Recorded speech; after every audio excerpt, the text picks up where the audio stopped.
કાંકરેજના શિહોરીમાં બનાસ નદીના પટમાં પોલીસ દ્વારા જપ્ત કરવામાં આવેલા દારૂના જથ્થા ઉપર બુલડોઝર ફેરવીને નાશ કરવામાં આવ્યો હતો। શિહોરી, થરા અને બ્રેડી પોલીસે અલગ અલગ ગુનાઓ હેઠળ ઝડપાયેલા 16,80,000 રૂપિયાના દારૂની 11,099 બોટલનો નાશ કરવામાં આવ્યો હતો। બનાસકાંઠા જિલ્લાના કાંકરેજના શિહોરીમાં ગેરકાયદેસર દારૂના વેચાણ અને હેરાફેરી સામે પોલીસ દ્વારા કડક કાર્યવાહી કરવામાં આવી રહી છે। શિહોરી, થરા અને બ્રેડી પોલીસ સ્ટેશન વિસ્તારોમાં પોલીસ દ્વારા અલગ અલગ દરોડા પાડી મોટી માત્રામાં વિદેશી દારૂનો જથ્થો જપ્ત કરવામાં આવ્યો હતો।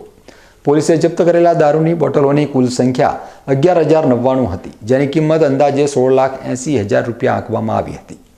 જપ્ત કરવામાં આવેલા દારૂનો નાશ કરવા માટે પોલીસ દ્વારા બનાસ નદીના પટમાં એક વિશેષ કાર્યવાહી હાથ ધરવામાં આવી હતી। આ કાર્યવાહીમાં એએસપી અને ડીસા પ્રાંત અધિકારી સહિત ઉચ્ચ પોલીસ અધિકારીઓ હાજર રહ્યા હતા। પોલીસે બુલડોઝરની મદદથી દારૂની તમામ બોટલોનો નાશ કર્યો હતો। આ કાર્યવાહી ગેરકાયદેસર દારૂના વેચાણ અને હેરાફેરી સામે પોલીસની કડક નીતિ દર્શાવે છે। પોલીસે જણાવ્યું છે કે ભવિષ્યમાં પણ ગેરકાયદેસર દારૂના વેચાણ અને હેરાફેરી સામે આવી કડક કાર્યવાહી કરવામાં આવશે। આ કાર્યવાહીથી ગેરકાયદેસર દારૂનો વેપાર કરતા લોકોમાં ભયનો માહોલ ફેલાયો છે।